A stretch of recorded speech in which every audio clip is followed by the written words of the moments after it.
दोस्तों, बहुत जमाना पहले एक मुल्क में ये कानून था कि उस मुल्क के लोग हर साल अपना बादशाह चेंज करते थे। जो भी बादशाह बनता वो एक ओहदेनामे पर दस्तखत करता कि उसकी हुकूमत का एक साल मुकम्मल होने के बाद वो उस ओहदे से दस्तबरदार हो जाएगा और उसको एक दूर दराज जजीरे पर छोड़ दिया जाएगा जहाँ से वो कभी वापस नहीं आ सकता है। जब एक बादशाह का एक साल दौरे हुकूमत मुकम्मल हो जाता तो उसे एक मखसूस जजीरे पर छोड़ दिया जाता जहाँ वो अपनी पूरी बकिया जिंदगी गुजारता। इस मौके पर उस बादशाह को बेहतरीन लिबास पहनाया जाता और हाथी पर बिठाकर उसे पूरे मुल्क का अलविदाई सफर कराया जाता, जहाँ वो सब लोगों को आखिरी बार खैराबाद कहता। वो बहुत ही अफसोसनाक और गमजदा लम्हात होते और फिर वहाँ के लोग बादशाह को उस जजीरे पर हमेशा के लिए छोड़ आते। एक मर्तबा लोग अपने पुराने बादशाह को जजीरे पर छोड़कर वापस आ रहे थे कि उन्होंने एक ऐसा समंदरी जहाज देखा जो कुछ देर पहले ही तबाह हो चुका था और एक नौजवान शख्स खुद को बचाने के लिए लकड़ी के एक तख्त का सहारा ले रखा था। चूँकि उन लोगों को एक नए बादशाह की भी तलाश थी, लिहाजा उन्होंने उस नौजवान शख्स को अपनी कश्ती में बिठा लिया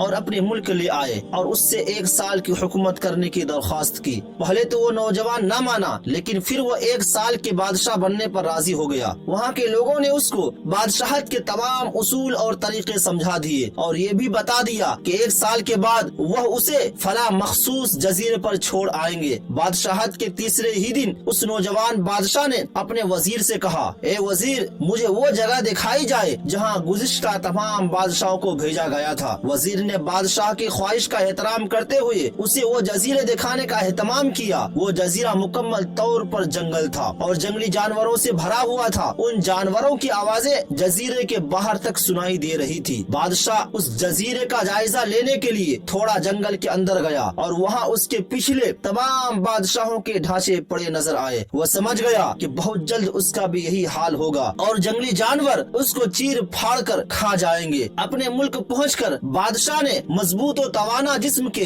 100 मजदूर इकट्ठे किए। उन सब को उस जजीरे पर ले गया और हुक्म दिया कि जंगल को एक माह में मुकम्मल तौर पर साफ कर दिया जाए, तमाम खतरनाक जानवरों को मार दिया जाए और सब फालतू दरख्त काट दिए जाए। वो हर महीने खुद जजीरे का दौरा करता और काम की खुद निगरानी भी करता। पहले महीने में ही तमाम खतरनाक जानवरों को मार दिया गया और फिर बहुत से दरख्त भी काट दिए गए और दूसरे महीने तक जजीरा मुकम्मल तौर पर साफ हो चुका था। अब बादशाह ने मजदूरों को हुक्म दिया कि जजीरे पर मुख्तलिफ मकामात पर खूबसूरत बागीचे तामीर किए जाएं और अपने साथ मुख्तलिफ पालतू जानवर मसलन मुर्गियाँ, गाय, भैंस, बतख और भेड़ वगैरह भी जजीरे में मुंतकिल कर दिया जाए। तीसरे महीने में बादशाह ने अपने मजदूरों को हुक्म दिया कि एक शानदार घर तामीर करें और उस जजीरे पर एक बड़ी सी बंदरगाह भी बनाए। गुजरते महीनों के साथ साथ वो जजीरा एक खूबसूरत शहर में बदल चुका था। वो नौजवान बादशाह बहुत सादा लिबास पहनता और अपनी जात पर बहुत कम खर्च करता था। अपनी बादशाहत के ज्यादातर कमाई वो जजीरे को बनाने में लगाता रहता था। 10 माह गुजर जाने के बाद बादशाह ने अपने वजीर से कहा कि मैं जानता हूँ कि तुम मुझे 2 माह बाद उस जजीरे पर छोड़ आओगे, लेकिन मैं अभी से वहाँ जाना चाहता हूँ। वजीर और दूसरे वज़रा उस बात पर मुत्तफिक नहीं हुए और बादशाह से कहा, बादशाह सलामत, आपको 2 माह मजीद और सब्र करना होगा ताकि साल मुकम्मल हो जाए। साल पूरा हो जाने के बाद ही आपको उस जजीरे पर छोड़ा जाएगा। बिलाखिर 2 माह मुकम्मल हो जाने के बाद और बादशाहत का 1 साल खत्म हो जाने के बाद हस्बे रिवायात वहाँ के लोगों ने अपने बादशाह को शानदार लिबास पहनाया, हाथी पर बिठाया ताकि वो अपनी रियाया को खैराबाद कह सके। खिलाफे तवक्को ये बादशाह अपनी अलविदाई सफर पर बहुत ही खुश था। लोगों ने उससे पूछा, इस मौके पर तमाम बादशाह तो रो रहे थे लेकिन आप हंस रहे हैं, आपके इस कदर खुश होने की क्या वजह है? उस नौजवान बादशाह ने जवाब दिया कि तुम लोगों ने अक्लमंदों की वो बात नहीं सुनी है कि जब तुम एक छोटे बच्चे की सूरत में इस दुनिया में आते हो तो तुम रो रहे होते हो और बाकी लोग सब हंस रहे होते हैं। ऐसी जिंदगी जियो कि जब तुम मरो तो तुम हंसते रहो और बाकी दुनिया रो रही हो। मैंने ऐसे ही जिंदगी गुजारी है। जिस वक्त तमाम बादशाह महल की रंगीनियों में खोए हुए थे, मैं उस वक्त अपने मुस्तकबिल के बारे में सोचता था और उसके लिए लाइहा अमल तैयार करता था। मैंने अब उस जजीरे को एक ऐसी खूबसूरत क़यामगाह में तब्दील कर दिया है जहां अब मैं अपनी बाकी जिंदगी निहायत चैन और सुकून के साथ गुजार सकता हूं। तो दोस्तों, इस कहानी से हमें ये सीख मिलती है कि अगर हमें मरने के बाद उस दुनिया में चैन और सुकून की जिंदगी गुजारनी है तो इस दुनिया में अच्छे काम करने पड़ेंगे, लोगों की खैर ख्वाही करनी पड़ेगी, लोगों के साथ जुल्म जबरदस्ती करने से बाज आना होगा, लोगों की बुराई से बचना होगा, तभी हम जाकर के उस दुनिया में चैन और सुकून की जिंदगी गुजार सकते हैं। तो दोस्तों, कहानी अगर अच्छी लगी हो तो वीडियो को लाइक करें और अगर आप हमारे चैनल पर नए हैं तो चैनल को सब्सक्राइब करते हुए बेल आइकन को जरूर दबाएं। मिलते हैं फिर एक नए वीडियो के साथ। खुदा हाफिज।